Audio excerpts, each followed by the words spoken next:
Recently, I bought a ball. Though he's not yet walking, he welcomed the ball and then he showed that he can also kick when seated. He put the ball there next to his legs and then he kicks. He likes so much to repair. So he always searches for the hammer in the house to make sure that things which are broken are fixed back. Hi, my name is Dr. Daniel Ochen Lukwia. I'm a pediatrician and child health specialist. I love children, always have and always will. It was a quick delivery for me. 1, 2, 3 contraction and Mordecai was there. When she brought the baby to me, you know, that first thing that mothers do, they check the babies. When I looked at him, I'm like, I know this face. When this child was 6 months old, she was born healthy. She was looking very handsome. But when at the age of 6 months, he was not able to sit. So we started asking ourselves, there is a lady, she's my friend. She came and looked at Lincoln. For her, she had a different view. She said, Lincoln does not look like other kids. Before we had Mordecai, I have a brother, my eldest brother, who happens to have a daughter. She's almost 30 or 30 something, I'm not very sure. But my perception, or our perception as a family, was that our elder brother is involved in witchcraft, deep witchcraft, or maybe she sacrificed the soul of her child, so she became insane, she became mad, or she had that diagnosis we didn't actually know until when we got Mordecai. So when I looked at him, I knew with no doubt that he has something that I didn't have a name for. So I called the midwife and said, you come and tell me, to look at my baby. What do you see? She said, I don't see nothing. He's a normal baby. I'm like, no, look at his facial features. Me, I was ignorant. I didn't know what was taking place because I was seeing Lincoln looking very healthy.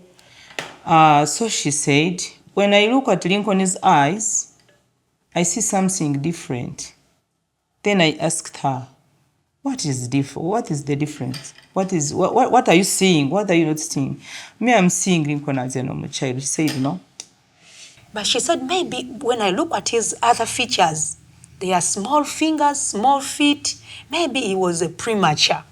She mentioned, I said, no, these are 9 months and he can't be a premature with long nails. Like he had nails which were long. Then she directed me somewhere.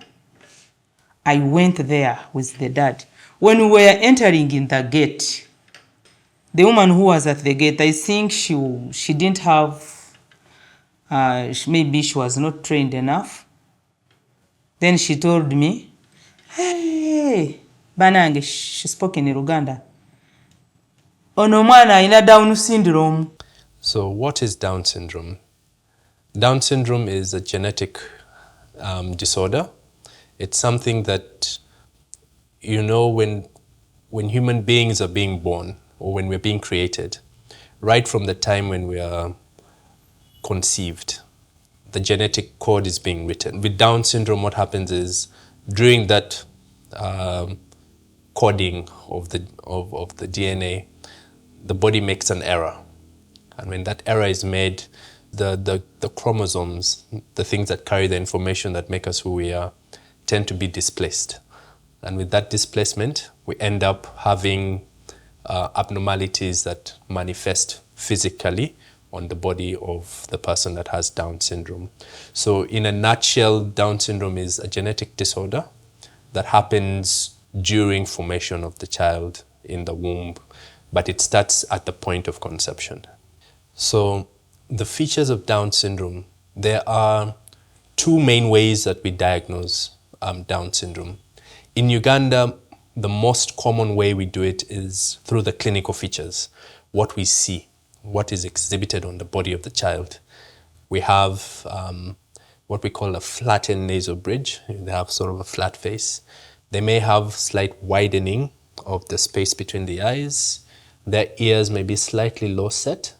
They may have some extra skin folds around the neck. On the palm of their hands, they tend to have one crease. As you can see, many people have multiple. They tend to have one. And then also in the feet, the space between the big toe and the other toes, there's a bit of a widening there as well. Others may also have widened space between the nipples. So when we see some of these features, because they're a bit characteristic with Down syndrome, most times that's what we use to diagnose. However, we can actually do a test called karyotyping. So we take blood, and it's many times shipped to India, and they run a test for us, a genetic test that can map out and show exactly what type of Down syndrome we are having. So normally that is what we encourage to do. However, it's a cost, so many times we end just at the clinical features. We need other parents to be aware, to know exactly what Down syndrome is, because we didn't know exactly what it was. So we know there are many parents out there who doesn't know what Down syndrome is. They don't know what to do. They don't know what to expect. So we've walked this journey at least for nearly 2 years, so we can at least have something to say to the parents out there. There are many people who are ignorant about Down syndrome. So I think this is an awareness to help one or two parents who may be undergoing the same. He didn't panic initially because he didn't know exactly what was happening with our child until when we thought that something is completely wrong, when he couldn't breathe normally, he couldn't feed, he couldn't open his eyes like other children. This is something that it's out of their control, and it's something that happens randomly as the children are being born, as the children are being formed in the womb. Many parents blame themselves for the occurrence, mostly because as human beings, we want to find someone to blame when something goes wrong. And it's a natural feeling. We want things to be perfect. And when they're not perfect, we tend to look inwardly to try to find a reason why something has not happened the way it usually does. When Lincoln was young, there is a friend who approached me and asked me, did you ask what could be the problem? Did you visit any witchcraft to give you some medicine for Lincoln to get better? Me, I don't believe in witchcraft. So witchcraft is an integral part of African society. And unfortunately, it has been also romanticized to help justify things that we can't explain. During my time at Mulago, the pediatric department there, many parents that brought children with Down syndrome had in the back of their mind someone who did something to cause this. And we spoke for, I think, about 45 minutes, and I was trying to explain, and I had a piece of paper, and I started drawing and showing her, how all these genetic things are working. Later on, she did reach acceptance. When they look at these kids, as we mentioned earlier, that they think of witchcraft behind this diagnosis. So they might actually tell you, go and see so-and-so, go and see this witch doctor, do go there. They should not do that. 95 to 98% of Down syndrome is randomized, and it is, the medical term we like using is aberrant. It just happens by itself. From the time of birth, when the child is born, we want to start helping these children. We have to find out what complications have been attached to this child that currently has Down syndrome. As early as the child is born and the diagnosis is gotten, that is the point with which we start supporting these children. Whenever I get back home, he's the person who gives me the warmest hugs, the biggest smiles. He's always happy. I feel like there is something that I've experienced that is quite different from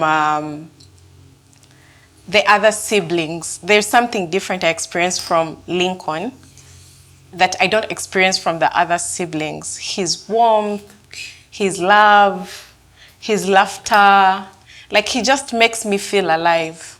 So I just enjoy being his sibling, and I feel like it's like a blessing for me to be actually his sibling.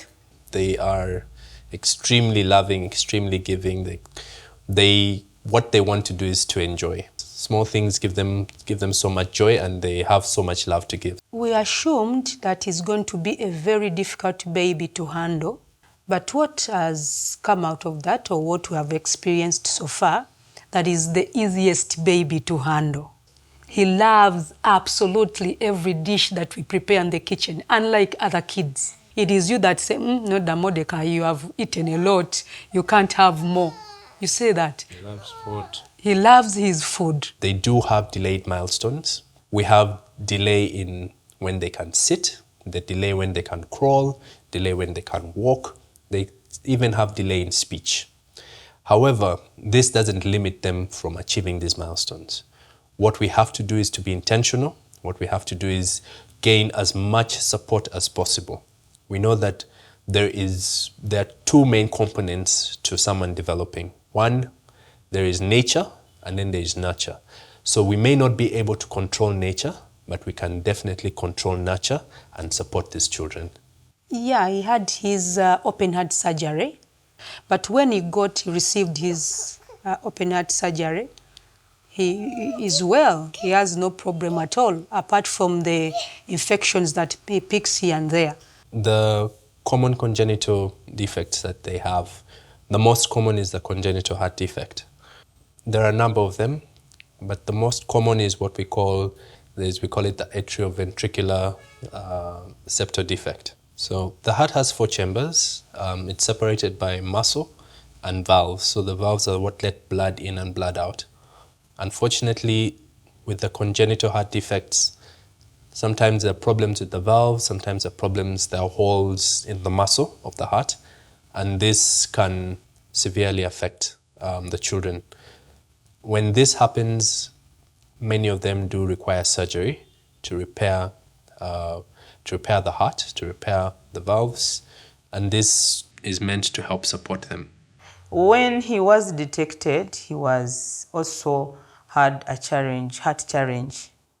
He had a heart challenges because he started falling sick or what. Then we were advised to take him to the hospital. Went to Mulago. They checked him and he was found with holes. He had holes on the heart. But by God's grace, we were given a year to go back and check. After 1 year, then they checked. We were given hopes that the thing is closing. By the grace of God, we checked for the 3rd time, and they told us that he can now grow. If the surgeries are done in time, if the children are supported quite well, we're able to have good life expectancy. Other defects that they may have problems with the thyroid gland. So it's what helps to regulate how we put on weight, which can cause and can affect their growth. A number of them tend to have issues with blood. So they have a dysregulation of their immune system. So sometimes they're more susceptible to infections, so that can affect them. They also do have trouble with what we call sleep apnea.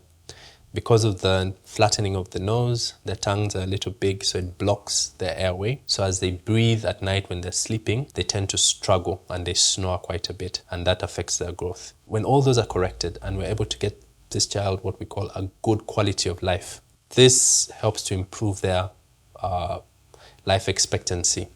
For those who are aware, like this organization, I want to thank this organization so much. They always calls us and mentors us, teaches us how to handle these kids. We worry about how he would go about his education. As we have one child we know in the community that has Down syndrome. He's just 13 years, but he's been moved to several schools, actually more than 5 schools. He goes to another school, they bring him back to this school, he's bullied, they laugh at him, the kids, you know, they tease him around because he has to put on a diaper and he's 13 years. Has been in school for 4 years, but he cannot write his name. The world is digitalized. I am worried whether he's going to be educated, whether he's going to learn. I wish the world would accept them more and then make it more inclusive for them so that they don't feel discriminated. They don't feel like, okay, I have something wrong, I'm not normal, I'm not okay. It's a bit rough on them for us to want them to see things our way. And many times when we do encourage them and we explore the world with them, many times they get out of their shell a bit more and they're actually able to unleash a lot of the potential that they have. They have love more than anybody else. And they stay around. They are always around you.